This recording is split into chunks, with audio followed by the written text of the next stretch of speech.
강대국 네 나라. 미국, 중국, 러시아, 일본. 세계 질서를 쥔 그들의 공통점은 힘입니다. 그런데 말입니다. 단 한 나라만이 그들 앞에서 조용히 미소 짓고 있죠. 도대체 왜일까요? 경제 규모는 10위권, 약 국토 면적은 100분의 1. 그런데 그 나라 앞에서 전 세계가 동시에 발칵 뒤집혔습니다. 워싱턴의 학자들이 충격을 받았고 유럽 언론은 그들의 행동을 이해 불가한 선진국이라 불렀습니다. 한글을 문자가 없는 부족에게 나눠주고 강대국 앞에서는 절대 굽히지 않으면서 약자에게는 베푸는 독특한 나라. 수치로는 설명이 되지 않았습니다. 논리로도 풀리지 않았죠. 여기서 눈여겨볼 부분이 있습니다. 그 나라는 잠재력의 본질이 다릅니다. 논리로 분석할 수 없는 민족, 이유를 설명할 수 없는 기적. 세계는 지금 그 해답을 찾으려 애쓰고 있습니다. 그리고 그 답이 드디어 드러나려 합니다. 그 나라는 바로 대한민국입니다. 지금부터 그 놀라운 현장 속으로 들어가 보시죠. 세계의 이슈 속에서 날아온 충격적인 이야기. 바로 시작합니다. 그리고 지금 어디에서 시청하고 계신지 댓글로 남겨주세요. 여러분의 이야기도 듣고 싶습니다. 그 전에 잠깐 1초 만에 누를 수 있는 좋아요 버튼을 꾹 눌러주시면 영상 제작에 큰 힘이 됩니다. 그럼 바로 사연 시작하겠습니다. 미국, 중국, 러시아, 일본. 여러분, 이 네 나라의 공통점이 뭘까요? 바로 세계 4대 강대국이라는 것입니다. 그런데 말입니다. 여기 한 나라가 있습니다. 이 강대국들 앞에서 기가 죽기는커녕 오히려 코웃음 치는 나라 말이죠. 더 놀라운 건 이 작은 나라가 강대국엔 농자를 붙이고 약소국엔 사람이란 말을 붙여 존중한다는 겁니다. 믿겨지십니까? 안녕하세요. 제 이름은 찰리 로버트라고 합니다. 하버드 대학교에서 국제정치를 공부했어요. 그런데 제가 배운 모든 이론을 뒤집어버린 나라가 있었습니다. 세계 어느 나라도 하지 못한 일을 해낸 사람들, 그들이 어떻게 해왔는지 말씀드리려 합니다. 지금 저는 서울 근처에 있는 제 사무실에 앉아 있습니다. 창밖으로는 서울의 야경이 펼쳐져 있고 책상 위에는 지난 오랫동안 제가 모아온 자료들이 가득 쌓여 있죠. 뉴욕타임즈 아시아 전략 분석 특파원으로서 중국에 관심을 가졌다가 일본에서 2년을 보낸 뒤 한국에 왔던 게 시간이 훌쩍 지나갔네요. 처음엔 짧게 취재하고 떠날 생각이었는데 어쩌면 제 인생에서 가장 긴 시간을 이곳에서 보내게 될 줄은 몰랐습니다. 오늘 밤 저는 한 가지 결론에 도달했어요. 한국인은 세계에서 가장 이상한 민족이라는 건 말이죠. 하버드에서 배운 국제정치학 이론으로는 도저히 설명이 되지 않는 나라였어요. 강대국 사이에 끼인 작은 나라는 살아남기 위해 어느 한쪽에 붙거나 중립을 지키며 조용히 지내야 한다는 게 교과서의 가르침이었습니다. 그런데 한국은 달랐어요. 미국 앞에서도, 중국 앞에서도, 러시아 앞에서도, 일본 앞에서도 전혀 기가 죽지 않았습니다. 저는 충격을 받았어요. 한국 사람들이 강대국을 부르는 방식을 처음 알게 되었을 때 말이죠. 미국을 미국농이라 부르고 중국을 중국농이라 부른다는 사실을 알았을 때 제 귀를 의심했습니다. 그런데 더 놀라운 건 그 다음이었어요. 약소국 사람들에게는 반드시 사람이라는 말을 붙여 존중한다는 겁니다. 아프리카 사람, 몽골 사람, 베트남 사람처럼 말이죠. 이게 대체 무슨 의미일까요? 저는 한참을 고민했습니다. 아시아에서 가장 작은 나라 중 하나가 세계 최강대국들 앞에서 이렇게까지 당당할 수 있다는 게 신기했어요. 제가 취재했던 다른 아시아 국가들은 대부분 강대국 눈치를 보며 조심스럽게 외교를 펼쳤습니다. 그런데 한국은 달랐어요. 오히려 코웃음을 치며 자기 할 말을 다 하는 모습을 보면서 저는 이 나라가 가진 특별한 무언가가 있다는 걸 느꼈습니다. 더 이상한 건 한국은 문자가 없는 나라에 자신들의 한글을 제공한다는 겁니다. 인도네시아의 찌아찌아족에게 한글을 가르쳐주고 그들이 자신들의 언어를 한글로 표기할 수 있도록 도와준다는 이야기를 들었을 때 충격으로 다가왔어요. 강대국들도 하지 않는 일을 한국이 하고 있었습니다. 미국이 영어를 무료로 제공한 적이 있었습니까? 영국이 자신들의 문자를 나눠준 적이 있었나요? 없었습니다. 책상 위에 놓인 자료들을 하나씩 넘기면서 저는 생각했어요. 오랫동안 이 나라를 취재하고 관찰하며 살아왔지만 여전히 이해할 수 없는 부분이 너무 많다는 것을요. 왜 한국은 이렇게 특이한 걸까요? 왜 다른 나라들과 다른 방식으로 세상을 바라보는 걸까요? 왜 강대국 앞에서도 당당하고 약소국에게는 베푸는 마음을 가진 걸까요? 제가 젊었을 때 하버드 캠퍼스를 거닐며 국제정치 이론을 공부하던 시절이 떠올랐습니다. 교수님들은 힘의 균형, 동맹체계, 지정학적 위치가 모든 것을 결정한다고 가르쳤어요. 작은 나라는 큰 나라의 영향력 아래에서 살아남기 위해 끊임없이 타협하고 굽실거려야 한다고 했습니다. 그런데 한국을 보면서 저는 그 모든 이론이 틀렸다는 걸 깨달았어요. 한국은 미국과 중국 사이에서 줄타기를 하는 나라가 아니었습니다. 오히려 자신만의 길을 개척하며 두 강대국 모두에게 필요한 존재가 되어 있었어요. 일본이 미국에게 모든 걸 의존하며 살아가는 것과는 완전히 달랐습니다.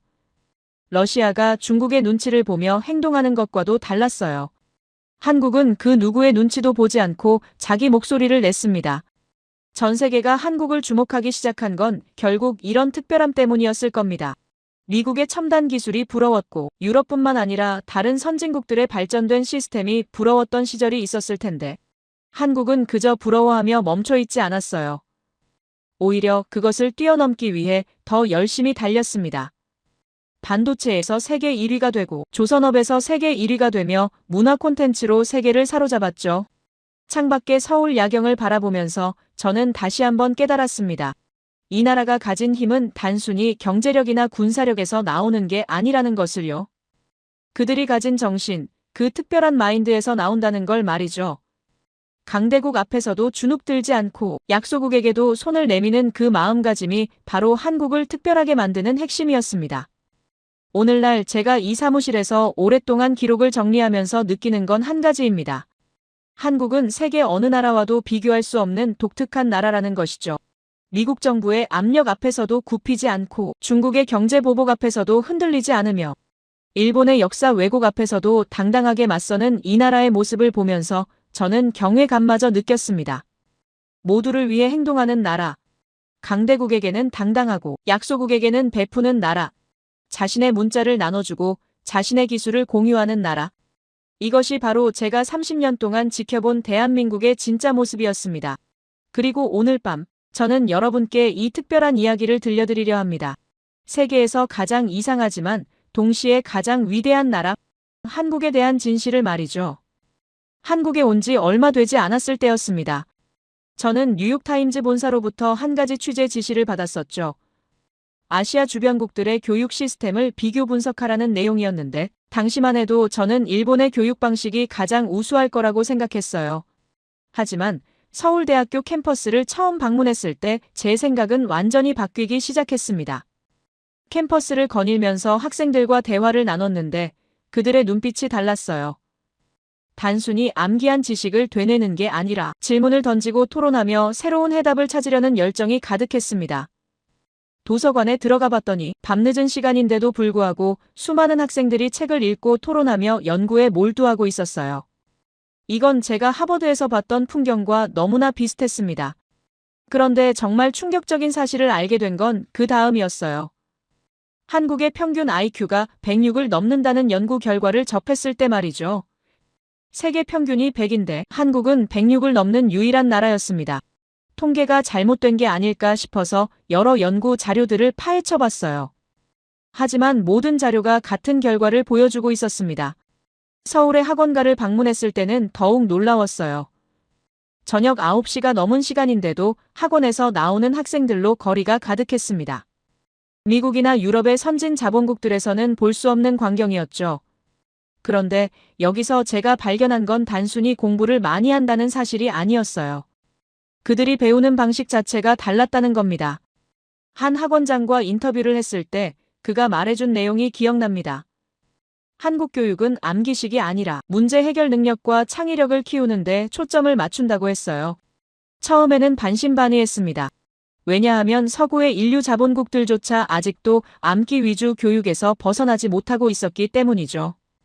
그런데 실제로 수업을 참관해보니 정말 그랬어요. 학생들은 공식을 달달 외우는 대신 왜 그 공식이 나왔는지를 이해하려 했습니다. 역사 수업에서는 단순히 연대를 암기하는 게 아니라 사건의 배경과 영향을 분석했어요. 과학 시간에는 실험을 통해 직접 원리를 체득했습니다. 이건 말도 안 되는 수준의 교육 시스템이었어요.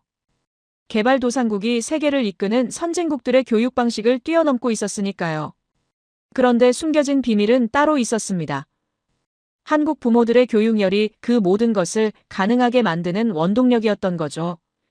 제가 여러 가정을 방문하며 취재했을 때 느낀 건 부모들이 자식 교육을 위해서라면 어떤 희생도 마다하지 않는다는 점이었어요. 우골탑이라는 표현까지 있더군요. 소를 팔아서 아들의 등록금을 마련했다는 의미였습니다. 뉴욕타임즈 본사에 보낼 기사를 작성하면서 저는 한 가지 사실을 깨달았어요. 한국이 이렇게 빠르게 발전할 수 있었던 다른 이유가 바로 이 교육열과 똑똑한 국민들 때문이라는 건 말이죠. 반도체 산업이 세계를 이끄는 수준으로 성장한 것도, IT 산업에서 선두를 달리는 것도, 조선업에서 세계 1위를 차지한 것도 모두 이 똑똑한 인재들이 있었기에 가능했던 겁니다. 국제 수학 올림피아드, 과학 올림피아드, 각종 세계 대회에서 한국 학생들이 거두는 성적을 조사해봤는데 놀라운 결과였습니다. 인구 5천만 명의 작은 나라가 인구 10억이 넘는 중국이나 3억이 넘는 미국과 당당히 경쟁하며 상위권을 휩쓸고 있었어요. 이게 과연 가능한 일일까요? 처음에는 제 눈을 의심했지만 데이터는 거짓말을 하지 않았습니다. 하버드, MIT, 스탠퍼드, 옥스퍼드 같은 세계 인류 명문 대학들의 한국 유학생 비율을 조사했을 때는 더욱 놀라웠고, 전체 아시아 학생 중에서 한국 학생들이 차지하는 비율이 주변국들에 비해 월등히 높았습니다. 그것도 그냥 입학하는 게 아니라 우등생으로 졸업하는 경우가 대부분이었죠. 교수들은 한국 학생들이 질문의 수준이 다르다고 말했어요. 제가 하버드 시절 함께 공부했던 교수님께 연락을 해서 물어봤습니다. 요즘 한국 학생들이 어떠냐고 말이죠. 교수님은 망설임 없이 대답하셨어요. 한국 학생들은 단순히 똑똑한 게 아니라 문제를 해결하는 방식 자체가 창의적이라고 하시더군요. 주어진 답을 찾는 게 아니라 새로운 답을 만들어낸다는 겁니다. 그때 저는 깨달았어요. 한국이 가진 진짜 힘은 천연자원도 아니고 넓은 땅도 아니라는 것을요. 바로 이 똑똑하고 창의적인 국민들이 한국의 가장 큰 자산이었던 겁니다. 일본처럼 미국 기술을 베끼는 게 아니라 독자적인 기술을 개발해내고, 중국처럼 값싼 노동력으로 승부하는 게 아니라 고부가 가치 산업으로 승부를 거는 이유가 바로 여기에 있었어요. 호텔방으로 돌아와서 노트에 오늘 본 것들을 정리했습니다. 서울대 캠퍼스의 열정적인 학생들, 대치동 학원가에 불 꺼지지 않는 교실들, 세계대회를 휩쓰는 한국 학생들, 명문대를 점령한 한국 유학생들, 그리고 평균 IQ 106이라는 놀라운 수치까지 모든 게 하나로 연결되고 있었어요. 한국은 단순히 운이 좋아서 발전한 나라가 아니었습니다. 철저한 준비와 교육을 통해 세계를 이끄는 인재들을 길러냈고, 그들이 각자의 분야에서 최고가 되어 나라를 이끌어간 겁니다. 반도체의 삼성, 조선업의 현대, 전자제품의 LG, 자동차의 현대기아, 이 모든 기업들이 세계 시장에서 선두를 달릴 수 있었던 건 바로 이 똑똑한 인재들 덕분이었어요. 창밖으로 서울의 밤 풍경이 보였습니다. 수많은 건물에 불이 켜져 있었고 그 안에서 누군가는 공부하고 누군가는 연구하고 있을 거라는 생각이 들었어요. 이 나라의 미래가 밝을 수밖에 없다는 확신이 들었습니다. 세계에서 가장 똑똑한 민족이 가장 열심히 노력하고 있었으니까요. 교육 시스템을 취재하다 보니 자연스럽게 한 가지 궁금증이 생겼습니다. 도대체 어떻게 이 나라 사람들이 모두 이렇게 높은 수준의 교육을 받을 수 있었을까 하는 의문이었죠. 그래서 저는 경복궁 근처에 있는 한글 박물관을 방문하기로 했어요. 한국의 문자 체계를 이해하면 교육의 비밀도 풀릴 것 같았습니다. 박물관에 들어서자마자 한 큐레이터 분이 다가와서 설명을 해주겠다고 하셨어요. 전시실을 함께 걸으면서 한글의 역사를 듣기 시작했는데 처음에는 솔직히 큰 기대를 하지 않았습니다. 그냥 하나의 문자 체계일 뿐이라고 생각했거든요. 벽에 걸린 한글 자음과 모음을 보면서 저는 섣불리 판단했어요. 이건 그냥 그림처럼 보이는 단순한 문자구나 하고 말이죠. 그런데 큐레이터의 설명을 듣는 순간 제 생각은 완전히 바뀌었습니다. 한글은 단순한 그림이 아니라 철저하게 과학적으로 설계된 문자라는 겁니다. 자음은 발음 기관의 모양을 본떠 만들었고 모음은 천지인 철학을 담아 체계적으로 구성했다는 설명을 들으면서 저는 충격을 받았어요. 이런 건 제가 알던 어떤 문자 체계에서도 본 적이 없었습니다. 큐레이터가 보여준 자료는 더욱 놀라웠어요. 중국어는 400개의 발음만 표현할 수 있고 일본어는 300개 정도라고 했습니다. 그런데 한글은 10,000가지 이상의 발음을 표현할 수 있다는 겁니다. 이게 가능한 일입니까? 저는 다시 한번 물어봤어요. 정말 10,000가지나 되냐고 말이죠. 큐레이터는 웃으면서 대답했습니다. 오히려 더 많을 수도 있다고 하더군요. 그때 제 머릿속에 퍼즐 조각이 하나 맞춰지기 시작했어요. 한국의 높은 교육 수준과 낮은 문맹률의 비밀이 바로 여기에 있었던 겁니다. 배우기 쉽고 표현력이 뛰어난 문자가 있었기 때문에 국민 모두가 빠르게 글을 깨칠 수 있었던 거죠. 박물관을 나오면서 저는 더 많은 자료를 조사하기 시작했습니다. 통계 자료를 보는 순간 저는 또 한 번 놀랄 수밖에 없었어요. 해방 직후 한국의 문맹률이 98%였다는 사실 말이죠. 그러니까 100명 중 98명이 글을 읽고 쓸 줄 몰랐다는 겁니다. 역대급으로 높은 수치였어요. 그런데 더 놀라운 건 그 다음이었습니다. 단 한 세대 만에 1% 미만으로 떨어졌다는 거예요. 저는 확실하게 확인하기 위해 여러 국제기구의 통계를 찾아봤습니다. 유네스코 자료도 보고 OECD 자료도 봤어요. 모든 자료가 같은 결과를 보여주고 있었습니다. 한국은 전 세계에서 유일하게 문맹률 1% 미만을 달성한 나라였습니다. 이렇게 짧은 시간에 이런 변화를 이룬 나라는 인류 역사상 단 한 곳도 없었어요. 그런데 다른 나라들은 어떨까 궁금해서 비교 자료를 찾아봤습니다. 프랑스의 문맹률이 25.5%라는 사실을 알았을 때 저는 제 눈을 의심했어요. 유럽의 문화, 강국이라는 프랑스가 아직도 국민의 4분의 1이 자국어를 제대로 읽거나 쓰지 못한다는 겁니다. 믿겨지지 않지 않습니까? 그런데 더 충격적인 건 일본의 상황이었습니다. 일본은 한자와 히라가나와 가타카나를 섞어서 쓰기 때문에 문제가 심각했어요. 20, 30대 젊은 세대의 한자 문맹률이 오히려 시간이 갈수록 증가하고 있다는 연구 결과를 봤습니다. 복잡한 문자 체계가 오히려 독이 되고 있었던 거죠. 한국의 1%와 비교하면 말도 안 되는 수치였어요. 아니, 비교 자체가 불가능한 수준이었습니다. 일본은 총리조차 한자를 잘못 읽어서 국제적인 망신을 당한 적이 있다는 이야기를 들었어요. 아소, 타로 총리가 공식 석상에서 일상생활에서 자주 쓰이는 한자 단어를 잘못 읽었다는 겁니다. 중학생만 다녀도 읽을 수 있는 단어를 총리가 틀렸다는 사실이 얼마나 충격적이었겠어요. 이건 문자 자체가 너무 복잡하고 비실용적이라는 증거였습니다. 반면 한국은 할머니부터 초등학생까지 모두 스마트폰으로 문자를 주고받고 있었어요. 제가 시골 마을을 방문했을 때 70대 할머니가 카카오톡으로 손주와 대화하는 모습을 봤습니다. 이게 한글의 힘이었어요. 배우기 쉬워서 나이와 상관없이 누구나 글을 읽고 쓸 수 있었던 겁니다. 그런데 한글만으로는 설명이 부족했습니다. 아무리 좋은 문자가 있어도 배울 기회가 없으면 소용이 없으니까요. 그래서 저는 한국의 문맹 퇴치 운동에 대해 조사하기 시작했어요. 아주 오래전부터 시작된 체계적인 교육 운동이 있었다는 사실을 알게 되었습니다. 전쟁의 폐허 속에서도 천막 학교를 세워서 아이들을 가르쳤다는 이야기를 들었을 때 저는 감동받았어요. 보리고개를 넘으면서도 자식 학비만큼은 꼭 챙기던 부모들의 헌신, 굶주린 배를 채우기보다 자식의 머리를 채우기 위해 밤낮을 가리지 않았던 모습들이 기록으로 남아 있었습니다. 우골탑이라는 표현을 다시 떠올렸어요. 소 한 마리를 팔아서 아들의 등록금을 마련했다는 그 이야기 말이죠. 서양 사람들은 한국의 이런 교육열을 비웃으며 서양 대학은 상아탑인데 한국 대학은 우골탑이라고 했다더군요. 하지만 결과를 보면 누가 옳았는지 확실하게 알 수 있습니다. 미국도 이런 속도로 문맹을 퇴치하지 못했어요. 유럽의 선진국들도 여전히 문맹 문제를 안고 있습니다. 그런데 한국은 단 한 세대 만에 문맹률 제로에 가까운 기적을 이뤄냈습니다. 세종대왕이 만든 위대한 문자와 부모, 세대의 희생, 그리고 국민들의 배움에 대한 갈증이 합쳐져서 만들어낸 역대급 성과였어요. 호텔방으로 돌아와서 오늘 본 것들을 정리했습니다. 과학적인 한글 98%에서 1%로의 기적, 프랑스와 일본의 현실, 우골탑 정신. 모든 것이 연결되고 있었어요. 한국이 이렇게 빠르게 발전할 수 있었던 건 결국 교육받은 국민들이 있었기 때문이라는 확신이 들었습니다.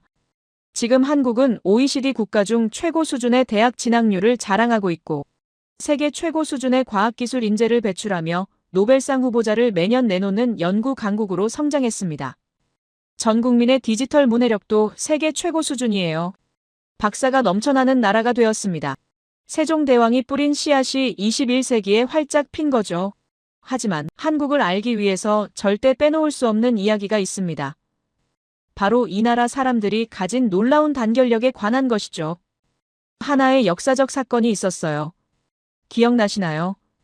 국가 경제가 하루아침에 무너지고 거리마다 실업자들이 넘쳐나던 그때 말입니다. 저 또한 그때를 생생하게 기억합니다. 제가 한국에 막 도착했을 때였어요.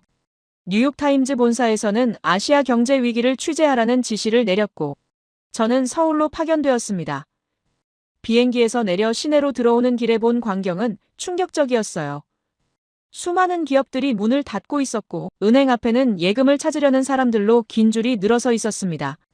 호텔에 짐을 풀고 거리로 나갔을 때 저는 이상한 광경을 목격했어요. 시청 앞 광장에 수백 미터 길이의 줄이 형성되어 있었습니다. 처음에는 무슨 일인가 싶어서 가까이 다가갔죠. 그런데 그 줄 끝에서 사람들이 하나둘씩 금을 내놓고 있는 게 아니겠어요. 너도 나도 발벗고 나서서 자신이 가진 금을 나라에 바치고 있었습니다. 저는 충격과 의문을 동시에 느꼈어요. 미국인으로서는 도저히 이해할 수 없는 광경이었습니다. 자본주의 사회에서 개인의 재산을 자발적으로 국가에 내놓는다는 게 가능한 일입니까? 더구나 정부의 강제나 압력도 없이 순수하게 자발적으로 참여한다는 게 믿기지 않았어요. 할머니가 돌반지를 내놓고 있었고 아주머니는 결혼반지를 꺼내고 있었습니다.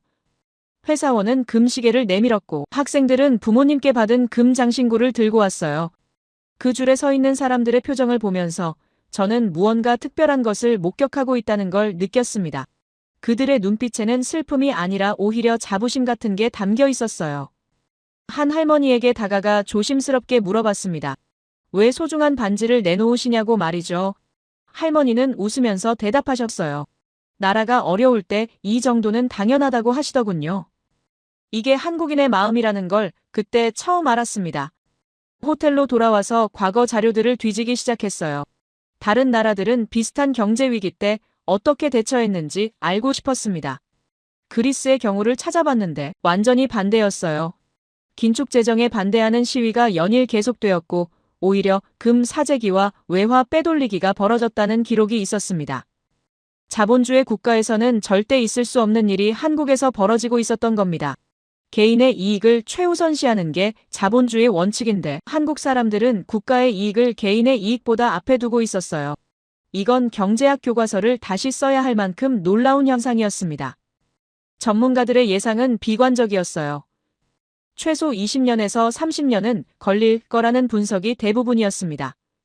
국제통화기금 관계자들도 회의적이었고 주변 아시아 국가들도 한국의 회복을 의심했어요. 그런데 결과는 모든 예상을 완전히 뒤집었습니다. 단 3년 만에 모든 빚을 갚아냈다는 소식을 들었을 때 저는 제 귀를 의심했어요. 이게 정말 가능한 일인가 싶어서 여러 경로로 확인해봤습니다. 사실이었어요.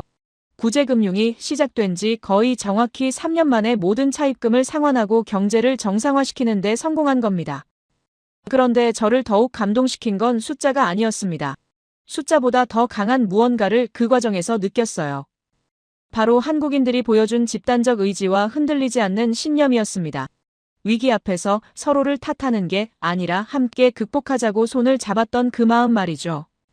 외신 기자들은 앞다투어 한국의 이야기를 다루기 시작했어요. 세계에서 한 번도 본 적 없는 경이로운 광경이라고 표현했습니다. 한국을 배우자는 기사들이 쏟아져 나왔고 각국 정부는 한국의 사례를 연구하기 시작했어요. 유럽인들이 과연 나라 빚을 갚는데 쓰라고 자신의 결혼 반지를 내놓기 위해 줄을 설 수 있을까요? 저는 확신합니다. 절대 불가능하다고 말이죠. 지금까지도 저에게는 하나의 미스테리로 남아 있습니다. 도대체 무엇이 한국 사람들을 그렇게 행동하게 만들었는지 말이죠. 하버드에서 배운 경제 이론으로는 설명이 되지 않았어요. 합리적 경제 주체라면 자신의 자산을 지키려고 했을 텐데 한국 사람들은 정반대로 움직였습니다. 책상 앞에 앉아 그때의 사진들을 다시 꺼내봤어요. 금을 내놓기 위해 줄 서 있는 사람들, 돌반지를 손에 쥔 할머니, 결혼반지를 바라보며 눈물 흘리는 아주머니, 금시계를 내미는 회사원의 모습들이 선명하게 담겨 있었습니다. 이 사진들을 볼 때마다 저는 전율을 느껴요. 이건 단순한 경제 회복이 아니었습니다. 한 민족이 가진 저력을 보여준 사건이었어요. 어려울 때면 공동체를 위해 팔을 걷어붙이고 나서는 사람들, 개인의 희생을 기꺼이 감수하며 함께 극복해 나가는 정신. 이것이 바로 한국이 가진 가장 큰 무기였습니다. 그리스와 비교하면 더욱 극명하게 드러나요. 같은 경제 위기를 겪었지만 대응 방식은 완전히 달랐습니다. 한쪽은 시위와 사재기로 혼란을 키웠고 다른 한쪽은 자발적 희생으로 단결했어요. 결과도 천지 차이였습니다. 이 경험은 한국 사회를 더욱 강하게 만드는 디딤돌이 되었습니다. 위기를 기회로 삼아 더욱 단단해졌고 오늘날 세계 경제 강국으로 우뚝 설 수 있었던 원동력이 되었어요.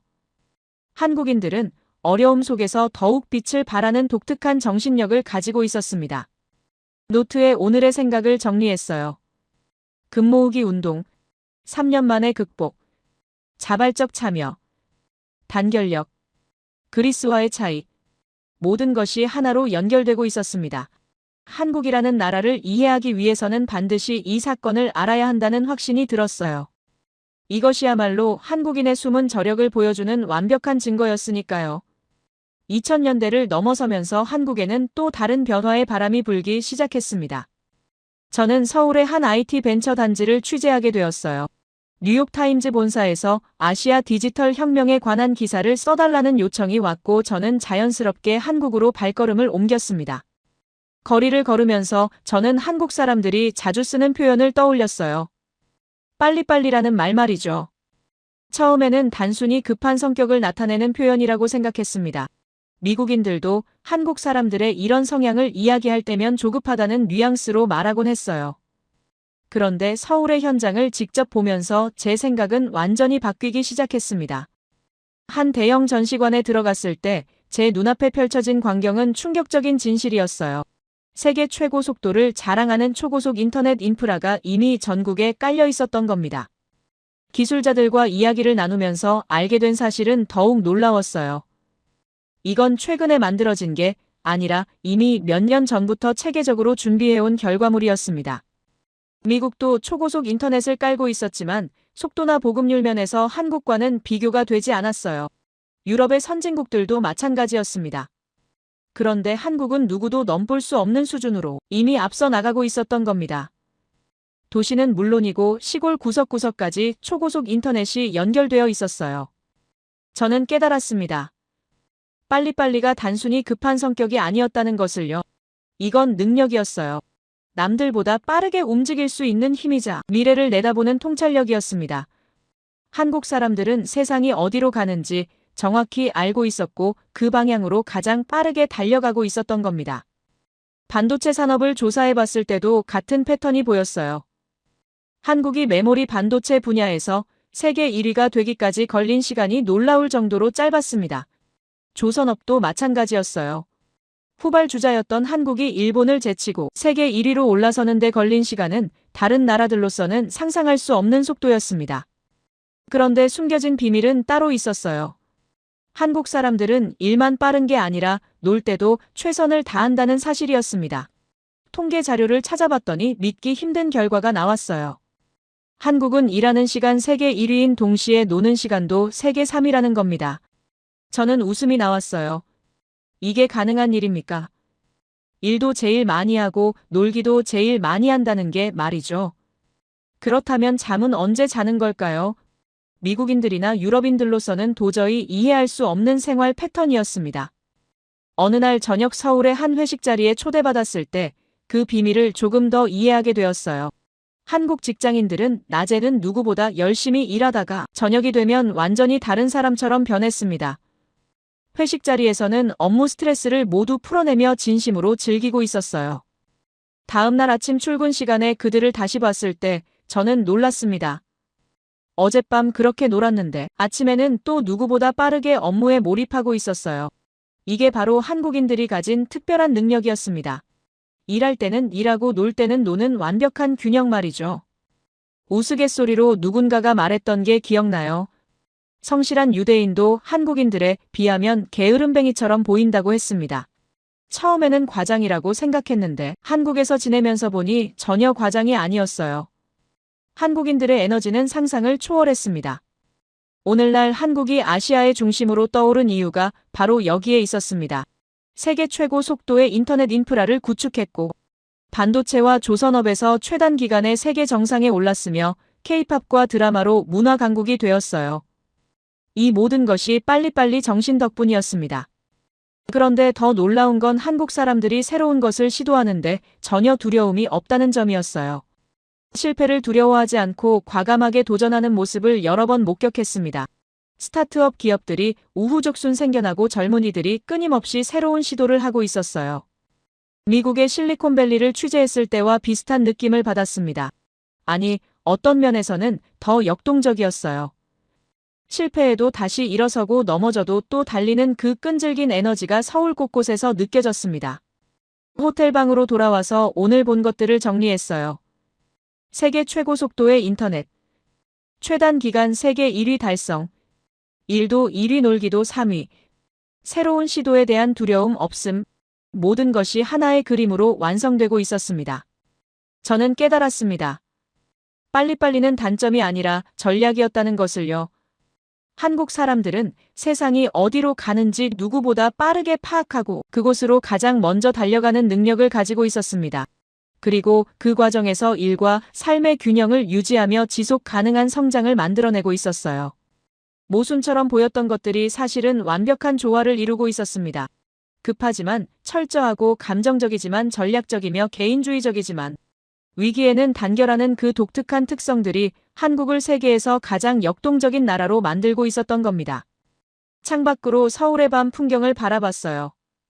불야성을 이루는 빌딩들, 쉬지 않고 움직이는 사람들, 이 나라는 절대 멈추지 않는다는 확신이 들었습니다. 한국이 가진 특별한 에너지가 계속된다면 앞으로도 세계를 놀라게 할 일들이 많이 생길 거라는 예감이 들었어요. 노트 마지막 페이지에 한 줄을 적었습니다. 빨리빨리는 한국의 가장 큰 무기이자 누구도 따라올 수 없는 경쟁력이라고 말이죠. 30년 특파원 생활을 하면서 정말 많은 현장을 취재했습니다.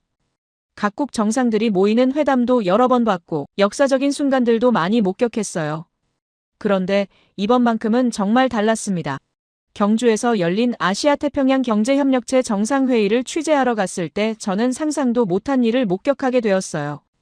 경주 화백 컨벤션 센터 주변은 전 세계 기자들로 가득 차 있었습니다. 20년 만에 한국에서 열리는 회담이었고 미국 정상이 6년 만에 방한한다는 소식에 모든 언론이 몰려들었어요. 중국 정상도 11년 만에 한국을 찾았다는 사실이 더욱 이목을 집중시켰습니다. 저는 뉴욕타임즈 특파원 자격으로 현장에 있었어요. 회담장 밖 언론 취재 구역에서 동료 기자들과 이야기를 나누면서 대부분 경제와 무역 이슈가 주요 의제일 거라고 예상했습니다. 관세 협상이나 투자 문제가 주된 논의 대상이 될 거라고들 했죠. 그런데 한미 정상회담이 끝난 직후 분위기가 완전히 바뀌기 시작했습니다. 제 옆에 있던 한 기자가 급하게 노트북을 열더니 충격적인 표정을 지었어요. 무슨 일이냐고 물었더니 화면을 보여주면서 믿을 수 없다는 표정을 지었습니다. 주요 해외 외신에서 속보가 터진 겁니다. 미국 정상이 자신의 소셜미디어에 글을 올렸다는 내용이었어요. 한국이 현재 보유한 구식 디젤 잠수함 대신 원자력 추진 잠수함을 건조하도록 승인했다는 발표였습니다. 저는 그 자리에서 얼어붙었습니다. 이게 정말 현실인가 싶었어요. 핵잠수함 건조 승인이라니 믿을 수 있겠습니까? 옆에 있던 일본 기자의 얼굴이 새하얗게 변하는 게 보였습니다. 그는 급하게 본사에 전화를 걸면서 당황한 목소리로 확인을 요청하고 있었어요. 제 머릿속이 복잡하게 돌아가기 시작했습니다. 한미 원자력 협정 개정이 필요한데 어떻게 이렇게 갑자기 승인이 날 수 있는 걸까요? 역대 정부마다 시도했지만 모두 실패했던 일이었어요. 고농축 우라늄은 핵무기 개발로 이어질 수 있기 때문에 미국이 절대 풀어주지 않던 족쇄였습니다. 취재 노트를 펼치고 빠르게 메모하기 시작했어요.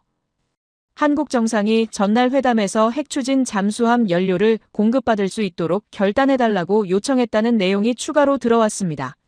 그리고 미국 정상은 즉각적으로 화답한 겁니다.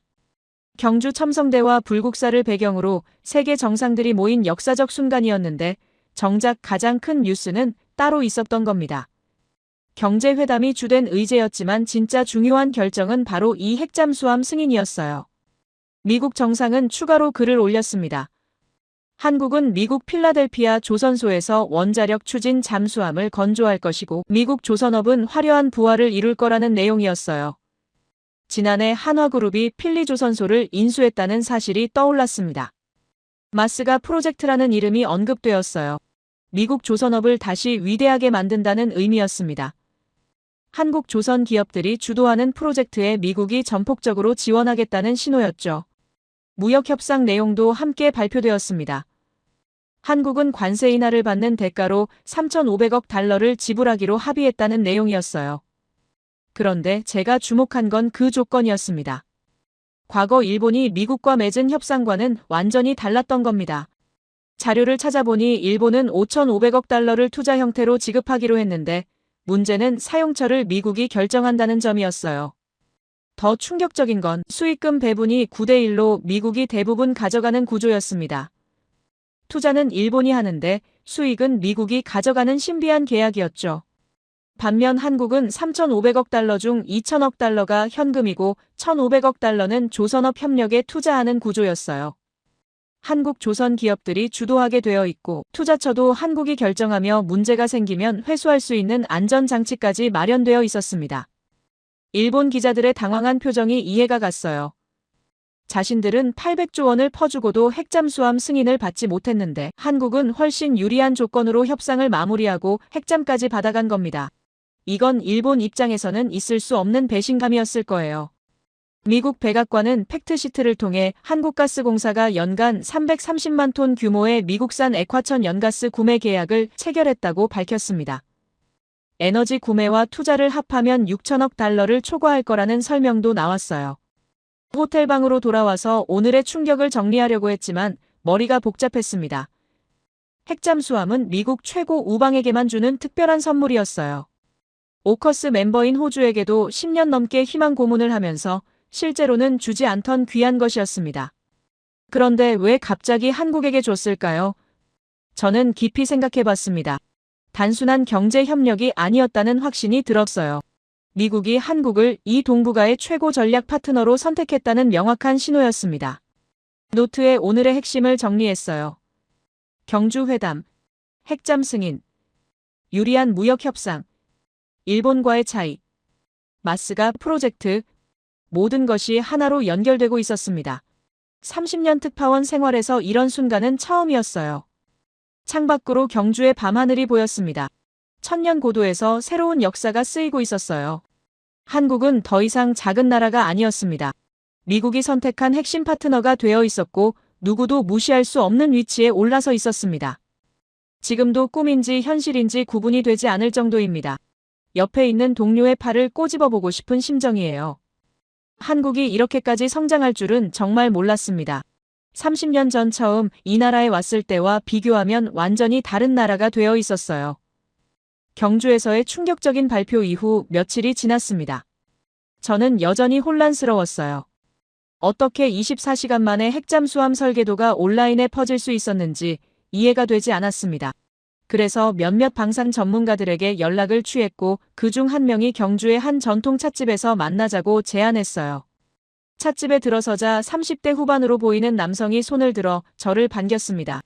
자신을 유영찬이라고 소개하며 한국방산연구원으로 일하고 있고 특히 잠수함 분야를 전문으로 한다고 했어요. 그의 눈빛에는 묘한 자신감이 담겨 있었습니다. 차를 마시며 이야기를 시작했어요. 저는 궁금한 걸 참을 수가 없었습니다. 어떻게 발표 직후 24시간도 안 돼서 설계도가 공개될 수 있었는지 물어봤죠. 유영찬 연구원은 웃으면서 대답했습니다. 한국의 특징이 뭔지 아시냐고 되묻더군요. 급한 성격과 놀라운 준비성이라고 했어요. 그는 천천히 설명하기 시작했습니다. 우리 국방부가 무엇을 검토 중이라고 발표하면 그게 무슨 뜻인지 아시냐고 물었어요. 저는 고개를 저었습니다. 그러자 그는 의미심장한 미소를 지으며 말했어요. 그건 15년 전부터 이미 개발하고 있었다는 뜻이라고 하더군요. 더 놀라운 이야기가 이어졌습니다. 만약 국방부가 무엇을 개발 중이라고 발표하면 그건 어떤 의미냐고 물었어요. 그건 이미 개발이 다 완료, 테스트까지 끝내고 충청도 어딘가 지하 벙커에 꽁꽁 쟁겨놨다는 뜻이라는 겁니다. 저는 할 말을 잃었어요. 이게 정말 사실이냐고 다시 물었죠. 유영찬 연구원은 과거 사례를 들어주었습니다. 기억하시냐며 미국 정상 1기 시절 이야기를 꺼냈어요. 미사일 사거리를 풀어주자마자 일주일도 안 돼서 5,000km까지 날아가는 현무 미사일이 등장했다는 사실 말이죠. 마치 도깨비 방망이처럼 뚝딱 나타났다고 표현하더군요. 저는 웃음이 나왔습니다. 그렇다면 그 미사일도 이미 만들어져 있었다는 건가요? 유영찬 연구원은 당연하다는 듯이 고개를 끄덕였어요. 탄두만 줄이면 5,000km 날아가는 미사일을 일주일 만에 만들 수 있다고 생각하시냐며 반문했습니다. 그는 노트북을 꺼내더니 자료를 보여주기 시작했어요. 지금 건조 중인 도산 안창호급 배치삼 잠수함 이야기를 꺼냈습니다. 그 크기가 딱 4,500톤급이라는 겁니다. 핵잠수함 사이즈와 정확히 일치한다고 했어요. 마치 누가 타임머신을 타고 와서 미리 귓속말이라도 해준 것처럼 설계되어 있다는 설명이었습니다. 저는 소름이 돋았습니다. 그렇다면 한국은 핵잠 승인이 나기 전부터 이미 준비하고 있었다는 건가요? 유영찬 연구원은 웃으면서 대답했어요. 준비만 한 게 아니라고 했습니다. 그래서 제안했어요. 연구소를 직접 보여드리겠다고 말이죠. 며칠 후 그의 안내로 한방산 연구소를 방문하게 되었습니다. 보안 절차를 거쳐 들어간 연구실에서 제 눈앞에 펼쳐진 광경은 상상을 초월했어요. 컴퓨터 화면에는 한화오션에서 작성한 핵잠수함 설계도가 빼곡하게 채워져 있었습니다. 유영찬 연구원이 설명했어요. 이미 시뮬레이션이 다 끝났다고 했습니다. 심지어 건조 시뮬레이션까지 완료되어 있다는 겁니다. 그러면서 볼트 하나만 조이면 완성될 수준이라는 표현을 사용했어요. 저는 믿을 수가 없었습니다. 이 정도로 철저하게 준비해뒀다니 말이죠. 다음 화면으로 넘어가자 SMR 기술 자료가 나왔습니다. 소형 모듈형 원자로 기술인데 이미 완벽하게 개발되어 있었어요. 엔진은 준비가 끝났다고 했습니다. 마지막 퍼즐 조각은 고농축 우라늄 연료인데 그게 바로 이번에 미국 정상이 준 것이라고 설명했어요. 저는 모든 것이 하나로 연결되는 걸 느꼈습니다. 한국은 우연히 핵잠을 받은 게 아니었어요.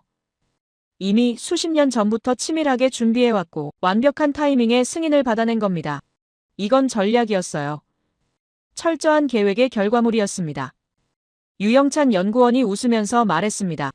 우리 국방부를 뭐라고 부르는지 아시냐고 물었어요.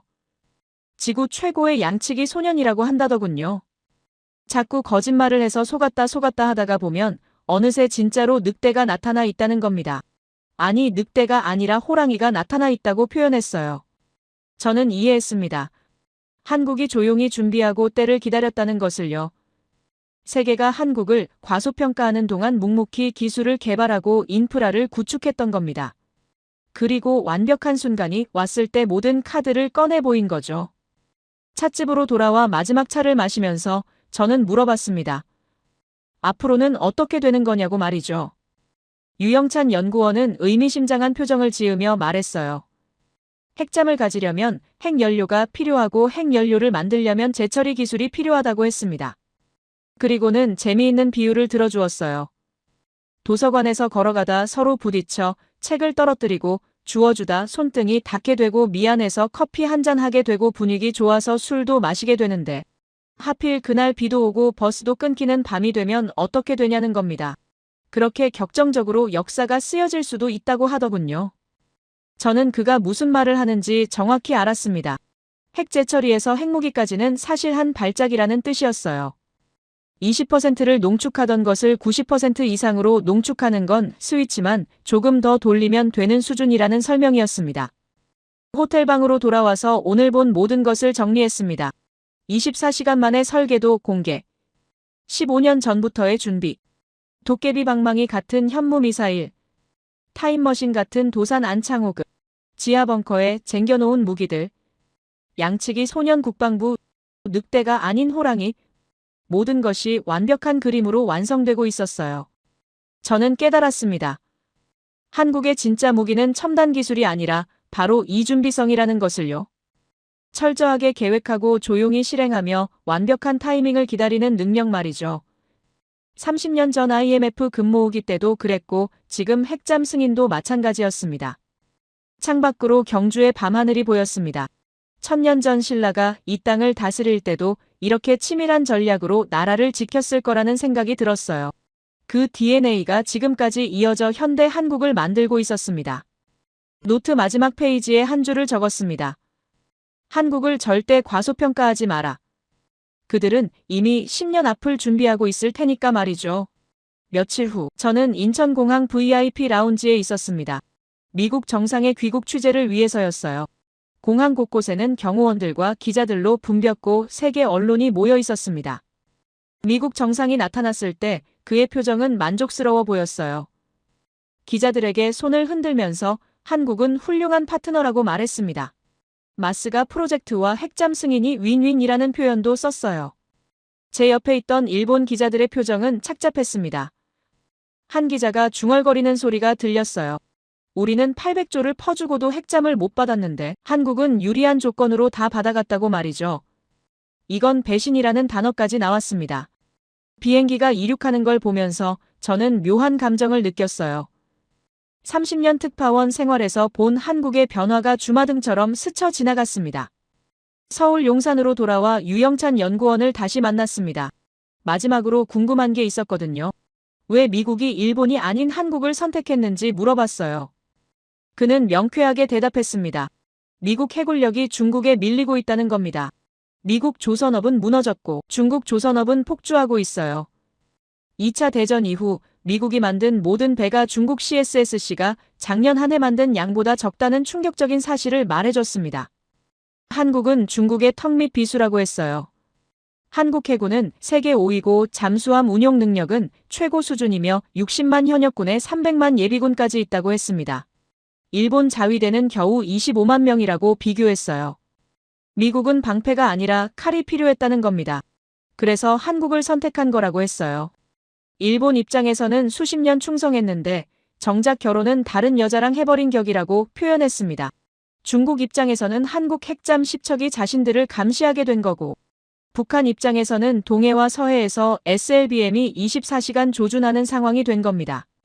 저는 물었습니다. 다음은 뭐냐고 말이죠. 유영찬 연구원은 의미심장한 미소를 지었어요. 핵잠에서 핵 재처리로 가고 그 다음은 궁금하시죠? 라고 했습니다. 그리고는 그 비유를 다시 꺼냈어요.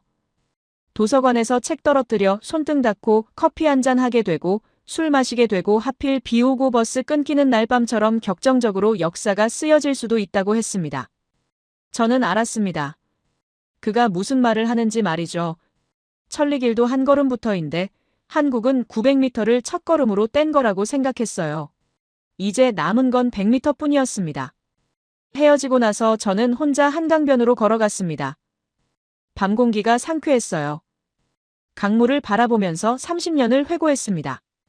1997년 IMF 금모으기가 떠올랐어요. 세계에서 한 번도 본 적 없는 단결력이었습니다. 그때도 한국은 이미 준비되어 있었구나 싶었어요. 모든 것이 패턴이었습니다. IMF 극복은 단결력과 준비성. 반도체 1위는 급한 성격과 철저함. 조선업 1위는 빨리빨리와 완벽함. K방산 돌풍은 감정과 전략. 그리고 이번 핵잠 승인은 모든 것의 집합체였습니다. 저는 깨달았습니다. 모순처럼 보였던 것들이 사실은 모순이 아니라 균형이었다는 것을요. 급하지만 준비되어 있고 감정적이지만 전략적이며 개인주의지만 위기에는 단결하는 그 독특한 조화 말이죠. 한국의 다음 목표는 뭘까요? 우주일까요? 아니면 또 다른 기적일까요? 이 나라는 불가능을 가능으로 만드는 나라였습니다. 세계가 한국을 배우는 시대가 오고 있었어요. 지금도 꿈인지 현실인지 구분이 되지 않습니다. 옆에 있는 친구의 볼을 꼬집어 보고 싶은 심정이에요. 변덕쟁이 정상의 마음이 변하지 않고 한국의 첫 핵잠 건조까지 무사히 진행되길 바랍니다. 마침 비도 오고 버스도 끊긴 그 어느 날 밤처럼 격정적으로 한국의 다음 역사가 쓰여질 수 있기를 말이죠. 30년 전 서울에 온 건 제 인생 최고의 행운이었습니다. 가난한 나라가 강대국이 되는 과정을 목격했어요. 아무도 관심 갖지 않던 작은 나라가 조금씩 부지런히 성장해서 누구도 예측 못한 눈부신 발전을 이뤄냈습니다. 일본도 중국도 북한도 잠 못 드는 긴 밤을 보내고 있을 겁니다. 한국은 이제 동북아 최강국으로 우뚝 섰어요. 누구도 넘볼 수 없는 위치에 올라섰습니다. 혼이 살아 숨쉬는 한국의 정서에 감동했어요. 비록 어려운 시기도 있었지만 이 영상을 보고 조금이나마 한국인으로서의 자긍심을 느끼셨으면 좋겠습니다. 대한민국은 이제 시작입니다. 앞으로 더 놀라운 일들이 기다리고 있을 거예요. 대한민국 파이팅! 끝까지 들어주셔서 감사합니다. 모두 안녕히 계세요. 오늘의 사연 어떻게 들으셨나요? 참 신기하죠? 세상에는 우리가 미처 몰랐던 이야기들이 이렇게 숨어 있었네요.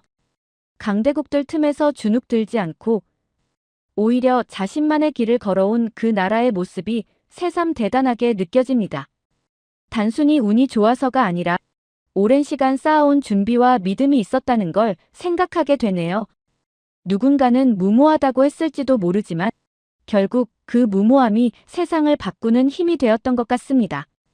그래서인지 이 이야기를 듣고 나니 우리도 어쩌면 조금 더 자신감을 가져도 되지 않을까 하는 생각이 듭니다.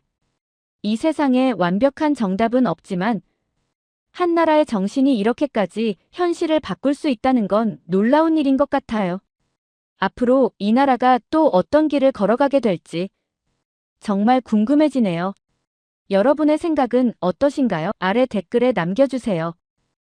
그리고 감동적인 사연을 주변 사람들과 공유하고 함께 이야기 나눠보세요. 마지막으로 1초밖에 걸리지 않는 구독과 좋아요, 알림 설정은 영상 제작에 큰 힘이 됩니다. 지금까지 감동을 담아 여러분께 진심을 전하는 감동담기였습니다. 오늘 하루도 행복한 하루 보내세요.